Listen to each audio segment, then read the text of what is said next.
A small town, a heavy dream. The town where Leo grew up barely changed from year to year. Tucked between quiet mountains and long empty roads, it was the kind of place where days passed slowly and ambitions often faded before they had a chance to grow. Most people were content living the way their parents had lived before them. For Leo, however, contentment was never enough. At just 20 years old, Leo already carried dreams far larger than the town itself. He imagined owning a chain of restaurants one day, places filled with warmth, laughter, and the smell of fresh food. He dreamed of success, not for fame, not for pride, but for something far more personal, giving his family a life they never had. Reality, however, stood in sharp contrast to his dreams. Leo's father, Mark, worked long hours as a mechanic. His hands were always stained with oil, his back permanently tired.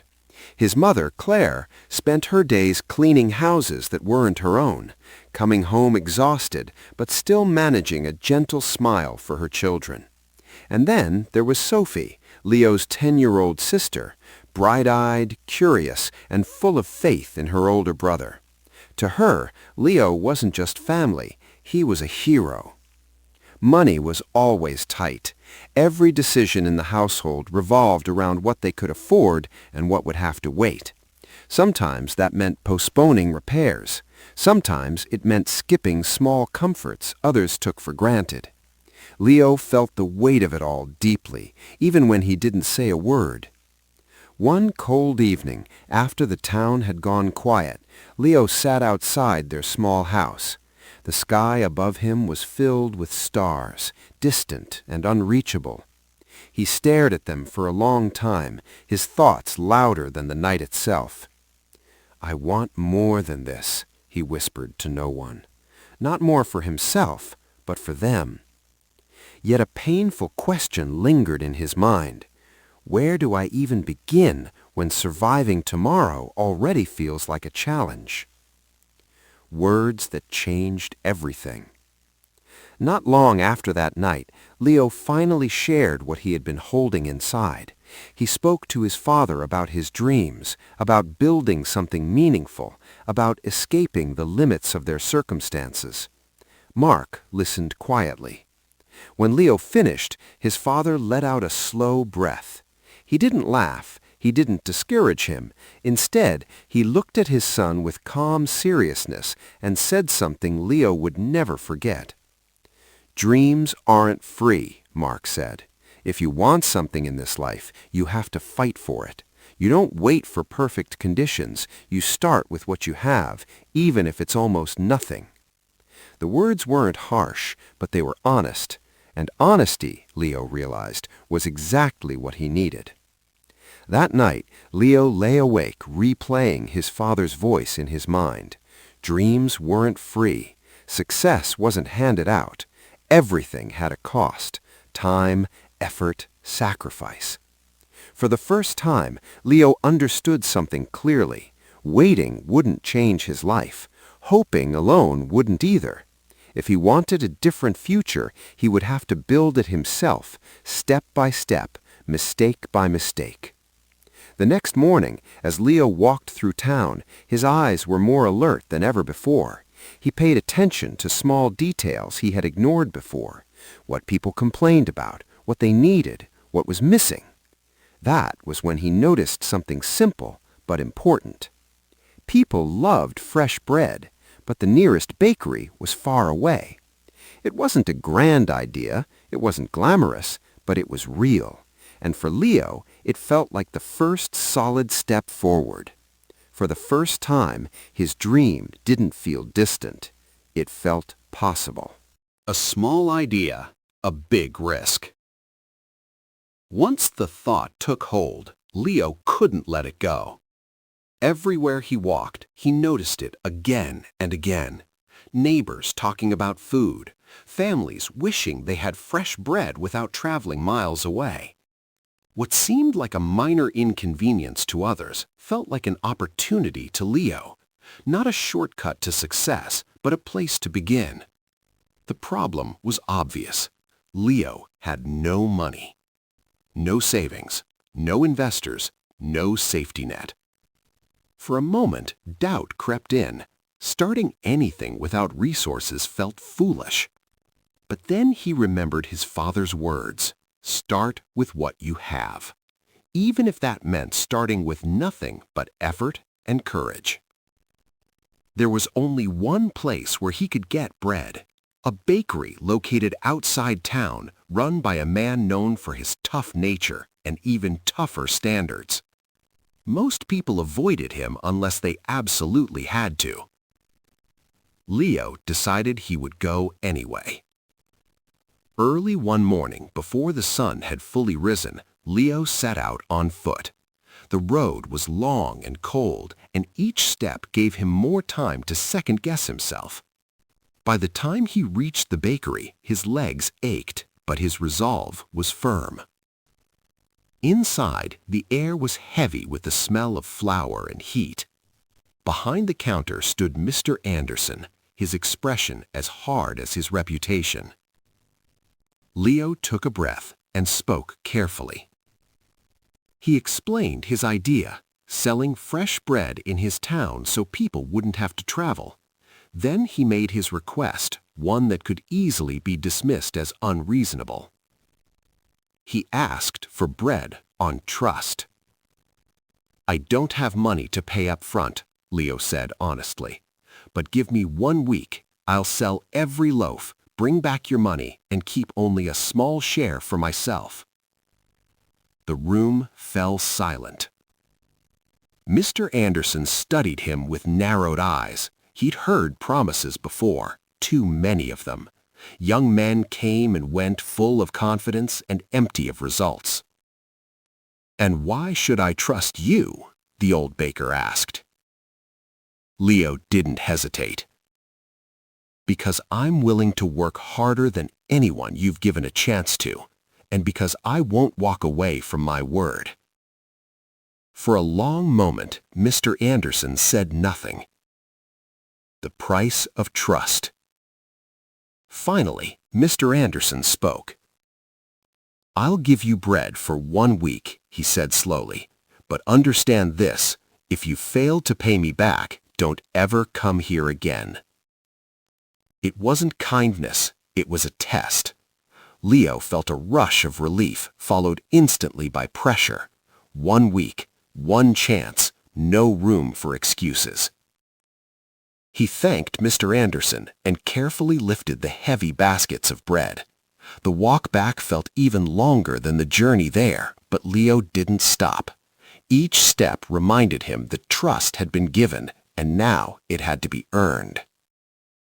That morning, he set up a small stand near the park. It wasn't impressive, just a simple table, a cloth, and fresh bread still warm from the oven.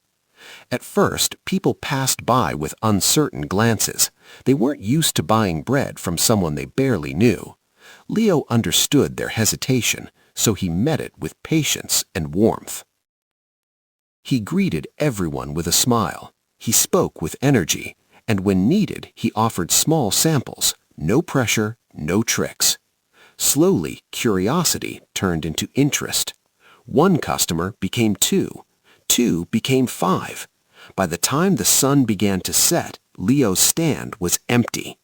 He stared at the table in disbelief. That evening, Leo walked all the way back to the bakery. His body was exhausted, but his heart was light. He placed the money in Mr. Anderson's hand, every cent he owed. Mr. Anderson counted it carefully, then looked up and nodded. "You kept your word. Come back tomorrow." For Leo, it wasn't just a business deal. It was proof that effort could open doors, and that trust, once earned, could change everything. The weight of every morning. From that day forward, Leo's life followed a rhythm few people ever saw. While the town was still asleep, Leo was already awake. Long before dawn, he pulled on his jacket, stepped into the cold air, and began the walk to the bakery. The streets were silent, the sky dark, and the world felt heavy, but he kept moving. By the time the sun began to rise, he was already carrying baskets of fresh bread back toward town. His arms burned, his legs ached, and his breath came in slow, steady clouds. Yet with every step, he reminded himself why he was doing this. This wasn't just bread. It was progress.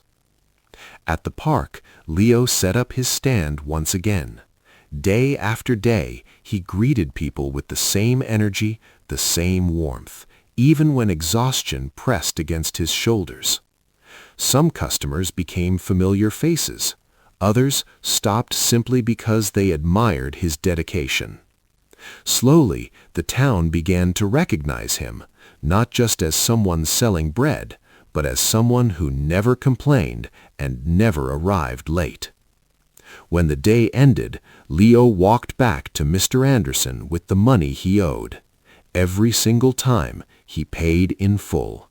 No delays, no excuses. Trust, he learned, wasn't built through words. It was built through repetition. Momentum earned, not given. Weeks passed, then months. Leo's routine never changed, but something else did. His results. The small profits he earned each day didn't disappear. He saved every bit he could, resisting the urge to spend on comfort or convenience. Eventually, those savings turned into something tangible, a modest cart that allowed him to carry more bread with less strain. It wasn't fancy, but to Leo, it felt like a victory. With the cart, his work became slightly easier, and his reach grew wider. More bread meant more customers. More customers meant stronger connections within the town. People greeted him by name now. Some even waited for him in the mornings, knowing he would arrive on time. One afternoon, as Leo handed over a loaf, a customer paused and said something unexpected. "You're good at this," the man said. "You know how to sell, but have you ever thought about baking your own bread?" The idea struck Leo like a sudden spark. Baking his own bread would mean independence. It would mean no longer relying on someone else. It would mean greater profit and greater responsibility. The thought excited him. It also terrified him. Leo had never baked anything in his life. That night he lay awake, staring at the ceiling. He understood something important in that quiet moment. Success wasn't just about effort. It was about growth. And growth demanded risk. He whispered the truth to himself, the same truth his journey kept teaching him over and over again. Nothing is free. Not success, not knowledge, not becoming more than you were yesterday. If he wanted to move forward, he would have to learn.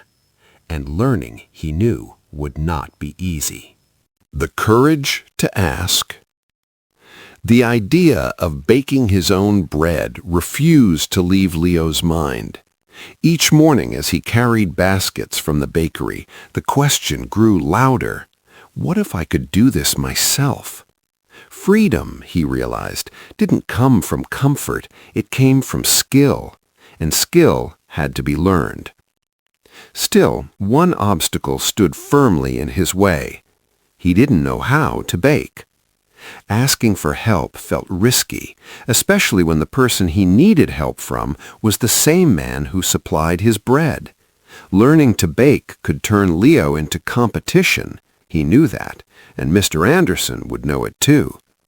Yet avoiding the conversation would only keep Leo stuck. The next morning, after paying for the bread as usual, Leo hesitated at the door. Then he turned back. "Mr. Anderson," he said, his voice steady but respectful, "would you teach me how to bake?" The old baker looked up, clearly displeased. "Why would I do that?" he replied. If you bake your own bread, you won't need mine. That's bad for my business." Leo nodded. He expected this. "You're right," Leo said, "but I won't forget the man who gave me my first chance. If I succeed, I'll find a way to help your bakery too." Mr. Anderson studied him carefully. This wasn't just about bread anymore. It was about character. After a long pause, the old man finally spoke. "Baking isn't easy," he said. "It takes patience, discipline, and time. If you are not ready for that, don't waste mine." "I'm ready," Leo replied, without hesitation. Learning the hard way. The lessons began before dawn. While most of the town slept, Leo arrived at the bakery at 3 in the morning. Mr. Anderson showed him every step, mixing flour, kneading dough, controlling heat, timing each bake perfectly. What looked simple quickly proved otherwise. Leo's hands ached from kneading, his arms burned, his back stiffened from hours of standing. Worse than the pain were the mistakes. Some loaves came out too hard, others collapsed before they cooled. Entire batches had to be thrown away. Each failure felt like a step backward. One morning, after ruining yet another batch, Leo sank onto a stool, staring at the floor. Doubt crept in quietly, but powerfully. "Maybe I'm not meant for this," he thought. "Maybe this is where I stop." For the first time since he began, quitting felt tempting. Then his father's words returned to him, clear and unwavering. Dreams aren't free. Every scar on his hands, every ruined loaf, every painful morning, they were all part of the price. Leo stood up. The next day he returned earlier than before. He watched more closely. He asked questions. He repeated every step with care and intention. Slowly, almost unnoticed at first, his bread began to improve. After 2 weeks of relentless practice, Mr. Anderson examined a loaf carefully, then placed it back on the counter. "This," he said, "is done right." Leo felt a quiet surge of pride, not loud, not dramatic, but deep and steady. He had earned this moment. Building with his own hands. With Mr. Anderson's approval, Leo stepped into a new phase of his life. He no longer carried only bread, he carried confidence. Using the small amount of money he had saved, Leo rented a modest oven and began baking at home. The space was tight, the equipment basic, but to him it felt like freedom. Every loaf that came out of the oven represented more than food. It was proof that he was capable of learning something entirely new. His family watched in amazement.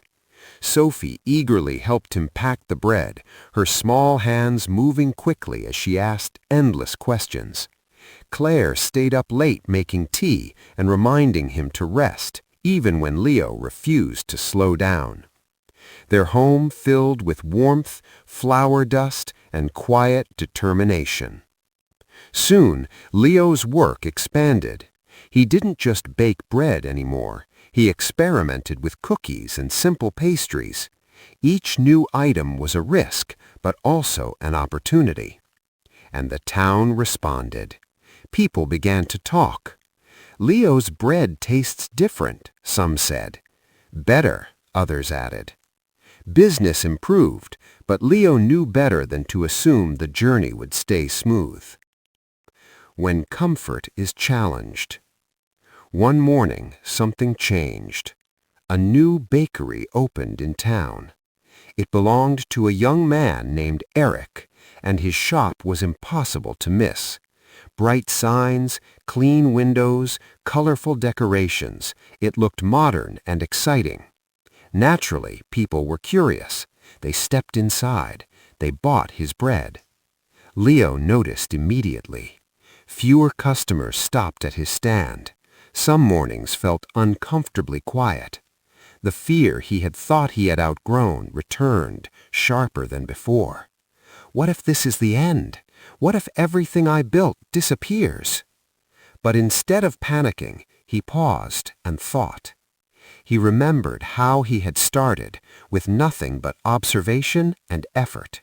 If he wanted to survive, he would have to do the same thing again. Leo began talking to his customers. "What do you like about Eric's bakery?" he asked, honestly. "What do you think I could do better?"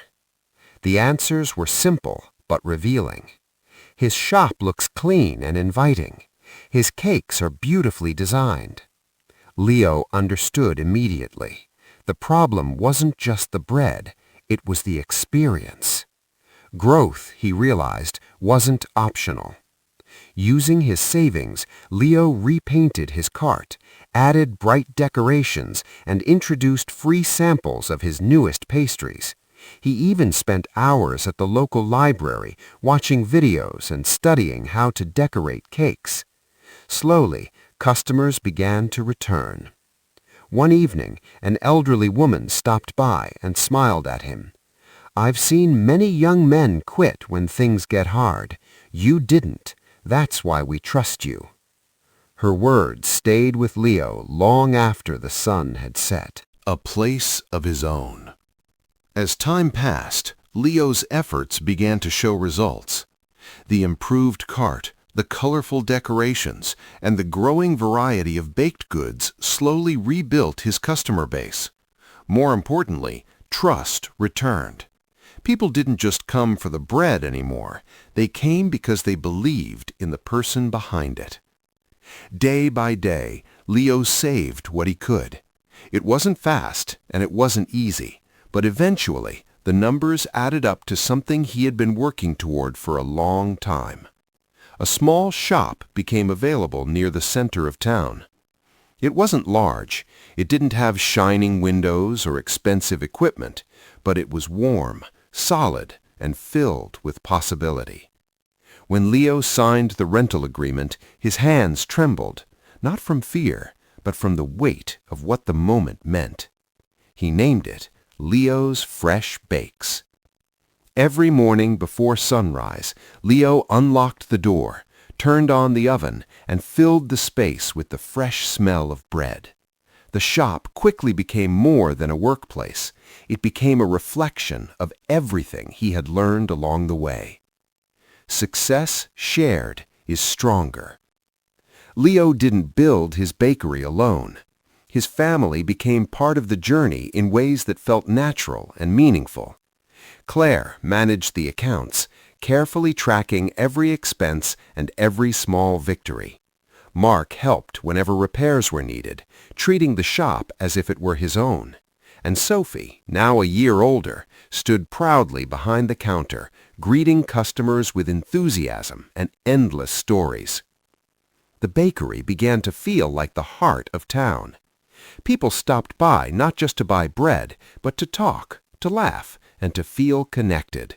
Regular customers returned daily. New faces appeared each week. Slowly but surely, Leo's Fresh Bakes found its place. Yet even as the business grew, Leo knew something important. This wasn't the end. He still woke up early. He still worked late. And he still believed there was more to learn. Success, he had discovered, wasn't a finish line. It was a responsibility, a promise to keep improving, not just for himself, but for the people who believed in him. Leo stood in his shop one quiet morning, watching the sunlight fall across the counter. For the first time, he allowed himself to feel proud. But deep down, he understood one simple truth. The journey wasn't over yet. When everything is tested. Just when life began to feel steady, it tested Leo once more. One stormy evening, heavy rain drummed against the windows as Leo prepared to close the bakery. The town was unusually quiet, the streets slick and empty. As he turned off the lights, something caught his attention. a faint smell that didn't belong. Smoke. His heart dropped. Leo rushed back inside and saw thin smoke rising near the oven.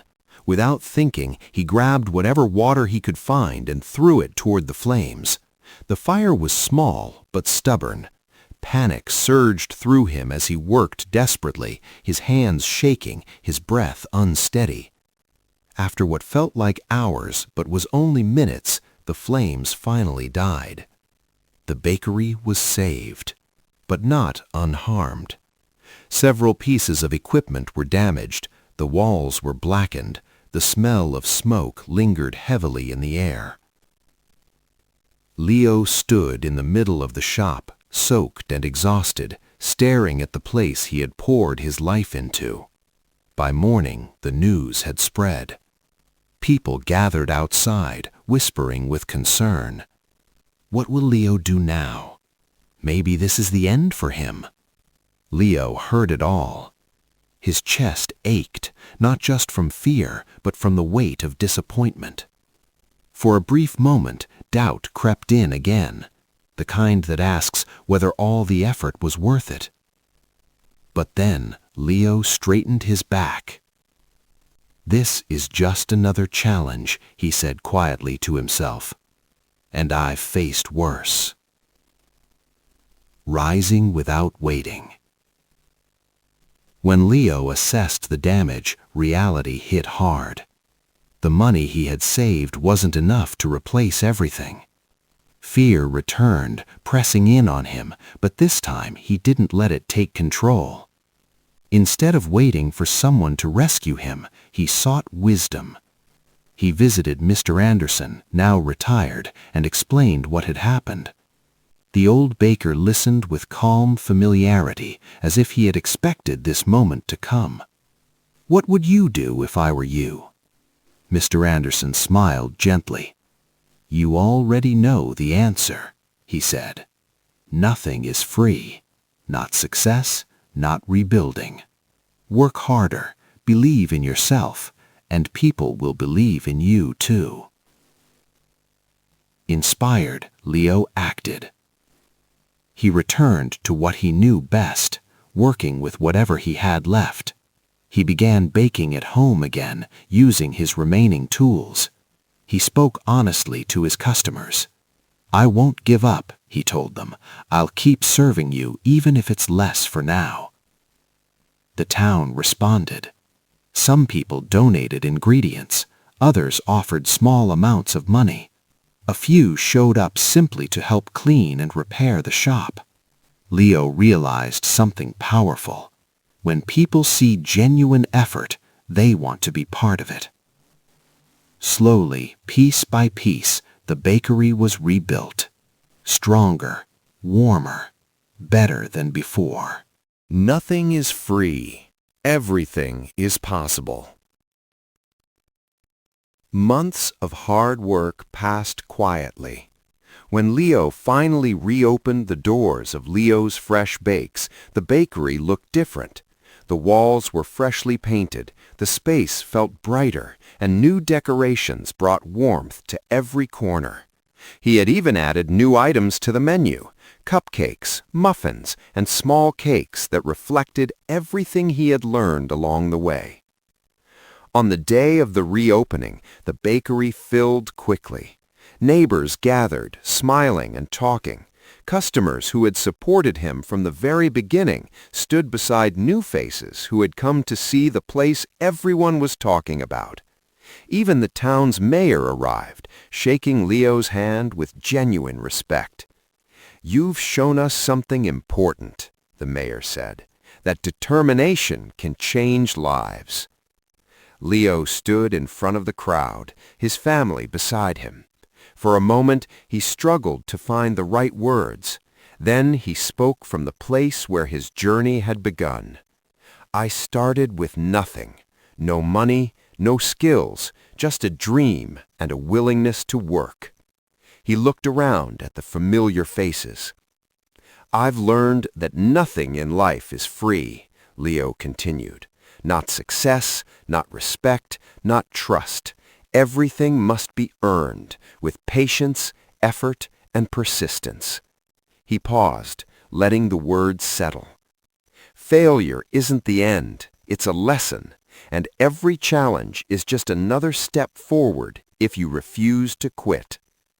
The crowd applauded, not because Leo was wealthy or famous, but because his journey felt real, because it reflected their own struggles and hopes.